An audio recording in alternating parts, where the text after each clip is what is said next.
ইরানের প্রয়াত সর্বোচ্চ নেতা আয়াতুল্লাহ আলী খামেনির শেষ বিদায় ঘিরে নজিরবিহীন রাষ্ট্রীয় আয়োজন শুরু করেছে তেহরান। 6 দিন ব্যাপী এই শোকানুষ্ঠানে 1 থেকে 2 কোটি মানুষের অংশগ্রহণ হতে পারে বলে ধারণা করা হচ্ছে।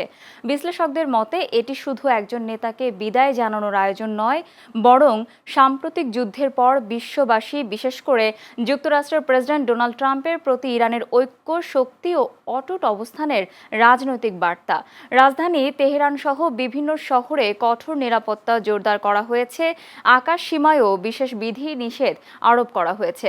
তবে নিরাপত্তাজনিত কারণে ইরানের বর্তমান সর্বোচ্চ নেতা মুজতবা খামেনি বাবার জানাজা ও দাফনে অংশ নেবেন না বলে জানিয়েছেন তার প্রতিনিধি। শনিবার থেকে শুরু হওয়া আনুষ্ঠানিকতা শেষে আগামী বৃহস্পতিবার জন্মস্থান মাশহাদে দাফন করা হবে আয়াতুল্লাহ আলী খামেনিকে।